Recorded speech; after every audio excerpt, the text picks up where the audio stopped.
Hi guys, David Nelson here. I hope you're really well.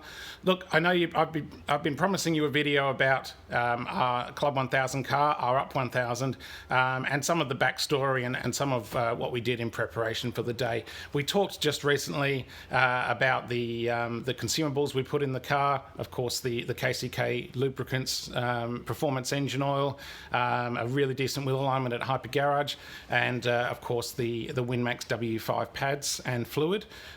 Which basically formed the basis of our 8-hour endurance and made sure everything was safe. Now, I said we did cheat a little bit with the tyres, and I'll explain a little bit what we did and why. So when we think about taking tyres to the track, and we think about track tyres, the type of tyre that most of you will think about when you think about a track tyre is something like this. This is a spare couple of tyres I've got lying around.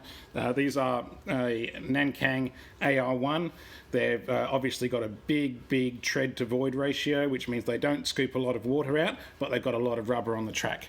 They're an 80 tread wear, very soft, really good bang for buck performance tyre. Well, they're certainly not a total beginner's tyre to drive on, because they can be a little bit more demanding at the limit in terms of their feel.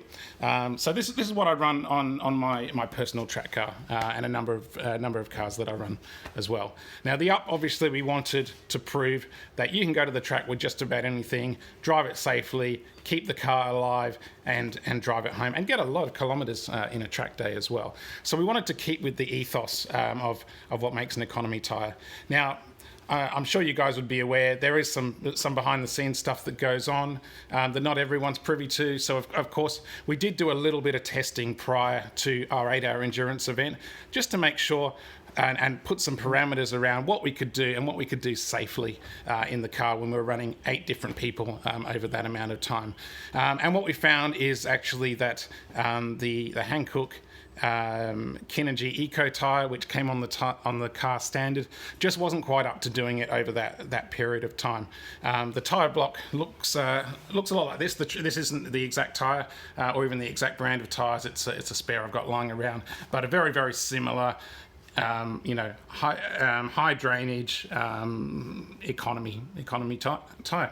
And what we actually found after just a couple of hours of running is that these centered tread blocks were actually coming away and peeling off, and actually not just going through the tread but into the carcass as well. So I basically made the call at that point and said that it was the front left tyre only. The Bend East circuit is very heavy on the front left in comparison to the rest of the track and the rest of the car,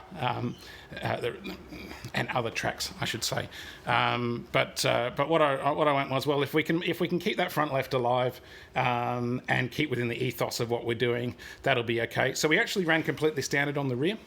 And spoke to our friends at Hyper Garage, and they recommended looking at something like a Dunlop FM800, which has sport in the name. It's an FM800 Sport, but it's a very high mileage tyre. It's a 400 treadwear rating. It's something that you would get standard on something like a Falcon XR6. So sport in the name, but not particularly sporty by nature.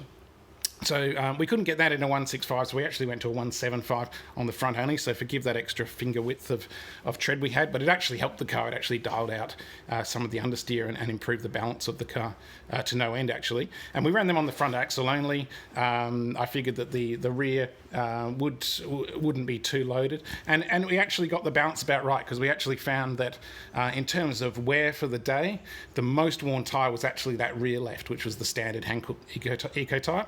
And if we were going to run into a tread wear limit, it probably would have been at about another 150 k's down the road, and it would have been that rear left that was running out first. So I think we called it spot on in terms of safety, and still kept in the ethos with our nice 800 tread wear tyre. Now, I've been talking for a long time now, so I'll leave it at that for now. But next time coming up, I will discuss what the plans are for the Up 1000, where it is now, what sort of things we're looking to do with it next, and where can we take this concept of going fast in a slow car, our Club 1000 car. Cheers, guys. I'll talk to you next time.